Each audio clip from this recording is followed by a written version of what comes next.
വിഷപ്പാമ്പുകൾ കടിച്ചാൽ ഉണ്ടാകുന്ന ലക്ഷണങ്ങൾ വ്യത്യസ്തമായിരിക്കുമോ? അതൊന്ന് വിശദീകരിക്കുമോ? അതെ, ഓരോ പാമ്പിനും അനുസരിച്ചുകൊണ്ടും അതിന്റെ ലക്ഷണങ്ങൾ വ്യത്യസ്തമാണ്. നമ്മുടെ കോബ്ര മൂർഖന്റെ വിഭാഗത്തിൽപ്പെടുന്ന പാമ്പുകളാണെങ്കിൽ പലപ്പോഴും നമ്മുടെ നാഡി ഞരമ്പുകളുടെ നെർവസ് സിസ്റ്റം ന്യൂറോടോക്സിൻ ആണത്. നമ്മുടെ നാഡി ഞരമ്പുകൾ വീക്ക്നെസ് ചെയ്യുകയാണ് ചെയ്യുക. അപ്പോൾ അതോടൊപ്പം ആ നാഡി ഞരമ്പുകൾ സപ്ലൈ ചെയ്യുന്ന മസിൽസും കാര്യങ്ങളൊക്കെ വീക്കാകും. അങ്ങനെ കോബ്ര ബൈറ്റ് ഉണ്ടായ ഒരാളുടെ ആദ്യത്തെ ലക്ഷണം എന്ന് പറയുന്നത് നമ്മുടെ കൺപോളകൾ മേൽപോട്ടേക്ക് ഉയർത്തി നോക്കാൻ ആ പേഷ്യൻസിന് കഴിയില്ല. അതാണ് ആദ്യമായിട്ട് ഇൻവോൾവ് ചെയ്യുന്ന മസിൽസ് എന്ന് പറയുന്നത്. ഈ തുറന്നു നോക്കാൻ പറഞ്ഞു കഴിഞ്ഞാൽ കൺപോളകൾ മേലോട്ടേക്ക് ഉയർത്താനും അവർക്ക് ബുദ്ധിമുട്ട് അനുഭവപ്പെടും.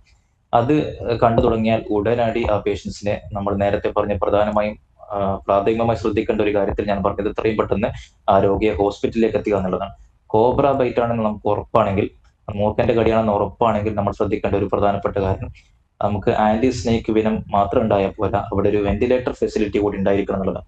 കാരണം പലപ്പോഴും കോബ്ര ബൈറ്റ് ഏറ്റ ആളുകൾ മരണപ്പെടുന്നത് അവരുടെ നാഡീഞരമ്പുകൾ വീക്കായി, നമ്മുടെ റെസ്പിറേഷൻ, നമ്മുടെ ശ്വാസത്തെ സഹായിക്കുന്ന മസിൽസ് ഒക്കെ വീക്കായി, ശ്വാസം എടുക്കാൻ കഴിയാത്ത രൂപത്തിൽ ഓക്സിജന്റെ അളവും കാര്യങ്ങളൊക്കെ കുറയുന്ന അവസ്ഥ ഉണ്ടായി. അങ്ങനെയാണ് പലപ്പോഴും കോബ്ര ബൈറ്റുകൾ ഉണ്ടായ രോഗികൾ മരണപ്പെടുന്നത്. അത് within few minutes two hours അത് സംഭവിക്കും. അത് എത്രത്തോളം വിഷാംശം ഉള്ളിലേക്ക് പോയിട്ടുണ്ടോ അതനുസരിച്ചുകൊണ്ട് അതിന്റെ സമയ വ്യത്യാസം ഉണ്ടാവുമെങ്കിലും എന്തായാലും within few minutes two hours അത് സംഭവിക്കും. അതുകൊണ്ട് തന്നെ എത്രയും പെട്ടെന്ന് ഒരു വെന്റിലേറ്റർ ഫെസിലിറ്റി ഉള്ള ഹോസ്പിറ്റലിലേക്ക് രോഗിയെ എത്തിക്കുക എന്നുള്ളതാണ് ഏറ്റവും മുഖ്യമായി നമ്മൾ കോബ്ര ബൈറ്റ് ശ്രദ്ധിക്കേണ്ടത്. അങ്ങനെ ഒരു ഫെസിലിറ്റി ഉള്ള ഹോസ്പിറ്റലിലേക്കാണ് നമ്മൾ എത്തിക്കുന്നതെങ്കിൽ കോബ്ര ബൈറ്റ് സംഭവിച്ച ഒരു രോഗിയെ 99% നമുക്ക് രക്ഷപ്പെടുത്തിയെടുക്കാൻ കഴിയും. അവരൊരിക്കലും മരണപ്പെടേണ്ട സാഹചര്യമില്ല. നമ്മൾ വെന്റിലേറ്ററിലേക്ക് മാറ്റി അവർക്ക് ആന്റി സ്നേക്ക് വിനും കാര്യങ്ങളും കൊടുത്ത് ആ വിഷാംശത്തെ നമ്മൾ നിർവീര്യമാക്കി ആ രൂപത്തിലുള്ള ട്രീറ്റ്മെന്റ് കൊടുത്തു കഴിഞ്ഞാൽ വിത്തിൻ ഫ്യൂ ഡേയ്സ് അവർ ഇംപ്രൂവ് ആയി വരും. രണ്ടാമത്തെ വിഭാഗം അണലിയാണ്. അണലി വിഭാഗത്തിൽപ്പെട്ട പാമ്പുകളാണെങ്കിൽ നമ്മൾ ശ്രദ്ധിക്കേണ്ടത് അത് എപ്പോഴും ഹീമോടോക്സിൻ ആണ്. നമുക്ക് ഈ കോബ്രയിൽ പറഞ്ഞതുപോലെ നാഡീഞരമ്പുകളെ വീക്ക്നെസ് ചെയ്യുന്നതോ അല്ലെങ്കിൽ ശ്വാസതടസ്സം ഉണ്ടാക്കുന്ന പ്രശ്നങ്ങളോ ഒരിക്കലും അണലി വിഭാഗത്തിൽപ്പെട്ട പാമ്പുകൾ കാണിക്കാറില്ല.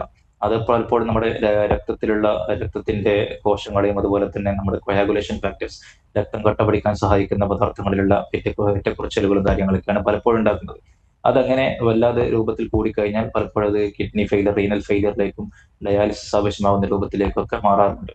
അപ്പം ഈ അണലി വിഭാഗത്തിൽപ്പെട്ട പാമ്പിന്റെ കടിയാണെങ്കിൽ പലപ്പോഴും ഇനീഷ്യൽ ഫ്യൂ ഹവേഴ്സ് ചിലപ്പം സിംറ്റംസും കാര്യങ്ങളൊന്നും ഉണ്ടാകില്ല. ജസ്റ്റ് ഈ കടിച്ച ഭാഗത്തുള്ള ഫിറ്റ്നസോ കാര്യങ്ങളോ മാത്രമേ ഉണ്ടാകുള്ളൂ.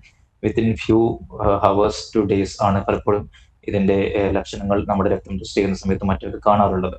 അപ്പം അത് കണ്ടുവരുന്ന സമയത്ത് നമ്മൾ ആന്റി സ്നേക്ക് വെനം കൊടുക്കുന്നതോടൊപ്പം ഈ റീനൽ ഫെയിലർ കാര്യങ്ങളൊക്കെ പോവുകയാണെങ്കിൽ ഡയാലിസിസിന്റെ ആവശ്യമൊക്കെ മറ്റൊക്കെ ആവശ്യമായിട്ട് വരാറുണ്ട്. ക്രൈറ്റ് നമ്മുടെ ശംഖുവരയ വിഭാഗത്തിൽപ്പെട്ടത് പലപ്പോഴും അത് ബോത്ത് ഹീമോടോക്സിൻ ആൻഡ് ന്യൂറോടോക്സിൻ രണ്ട് രൂപത്തിലും ആക്ട് ചെയ്യാറുണ്ട്.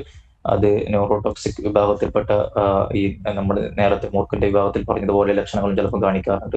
അല്ലെങ്കിൽ ചിലപ്പോൾ ഹീമോടോക്സിസിറ്റി അണലി വിഭാഗത്തിൽപ്പെട്ടത് പറഞ്ഞതുപോലെ ലക്ഷണങ്ങൾ കാണിക്കാറുണ്ട്. ക്രൈറ്റിന്റെ ഏറ്റവും മുഖ്യമായ ഒരു ലക്ഷണം എന്ന് പറയുന്നത് അത് ചിലപ്പോൾ കടിച്ച ഭാഗത്ത് മാർക്കിങ്സ് പോലും ഉണ്ടാവില്ല എന്നുള്ളതാണ്. അതിന് ചെറിയ പല്ലുകളാണ്. അതുകൊണ്ട് തന്നെ ചിലപ്പോൾ കടിച്ച ആളുകൾ പോലും ചിലപ്പോൾ അറിയില്ല. ചില ആളുകളൊക്കെ വീട്ടിൽ കടന്നുറങ്ങി രാവിലെ എഴുന്നേൽക്കുന്ന സമയത്ത് വീക്ക്നെസ്സും കാര്യങ്ങളും ബുദ്ധിമുട്ടൊക്കെ അനുഭവപ്പെടുന്ന സമയത്ത് പലപ്പോഴും അതൊരു ക്രൈറ്റ് ബൈറ്റ് ആയിരിക്കാനുള്ള സാധ്യതകൾ നമ്മൾ കണ്ടറിയണം. കാരണം അത് കടിക്കപ്പെട്ട ആളുകൾ പോലും അത് ചിലപ്പം തിരിച്ചറിയാറില്ല എന്നുള്ളതാണ് ക്രൈറ്റിന്റെ ഏറ്റവും മുഖ്യമായിട്ടുള്ള പ്രശ്നമായി നമ്മൾ കാണാറുള്ളത്. ഏറ്റവും പുതിയ വാർത്തകളും വിശേഷങ്ങളും വിരൽ തുമ്പിലറിയാൻ സീ മലയാളം ന്യൂസ് എല്ലാ ഡിജിറ്റൽ പ്ലാറ്റ്ഫോമുകളിലും ലഭ്യം.